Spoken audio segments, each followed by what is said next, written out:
شروع کرتا ہوں اللہ کے نام سے جو بڑا مہربان نہایت رحم والا ہے۔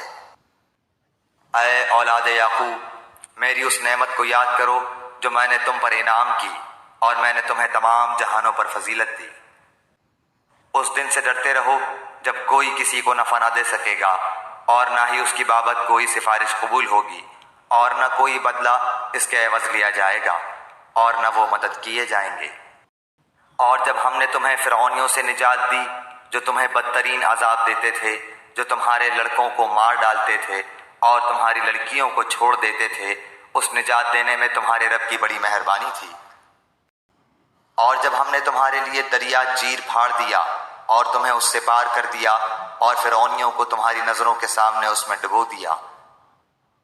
اور ہم نے حضرت موسیٰ علیہ السلام سے 40 راتوں کا وعدہ کیا، پھر تم نے اس کے بعد بچھڑا پوجنا شروع کر دیا اور ظالم بن گئے، لیکن ہم نے باوجود اس کے پھر بھی تمہیں معاف کر دیا تاکہ تم شکر کرو۔ اور ہم نے حضرت موسیٰ علیہ السلام کو تمہاری ہدایت کے لیے کتاب اور معجزے عطا فرمائے۔ جب حضرت موسیٰ علیہ السلام نے اپنی قوم سے کہا کہ اے میری قوم، بچڑے کو معبود بنا کر تم نے اپنی جانوں پر ظلم کیا ہے، اب تم اپنے پیدا کرنے والے کی طرف رجوع کرو، اپنے کو آپس میں قتل کرو، تمہاری بہتری اللہ تعالیٰ کے نزدیک اسی میں ہے۔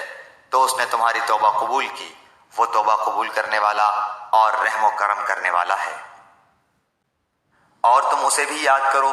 تم نے حضرت موسیٰ علیہ السلام سے کہا تھا کہ جب تک ہم اپنے رب کو سامنے نہ دیکھ لیں ہرگز ایمان نہ لائیں گے،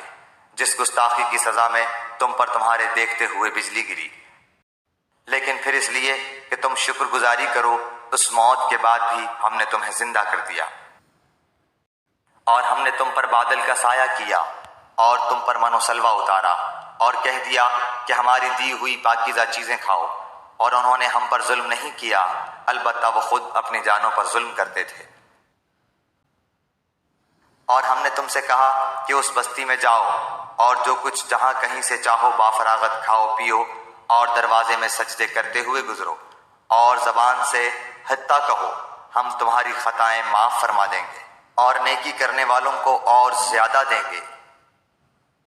پھر ان ظالموں نے اس بات کی جو ان سے کہی گئی تھی بدل ڈالی،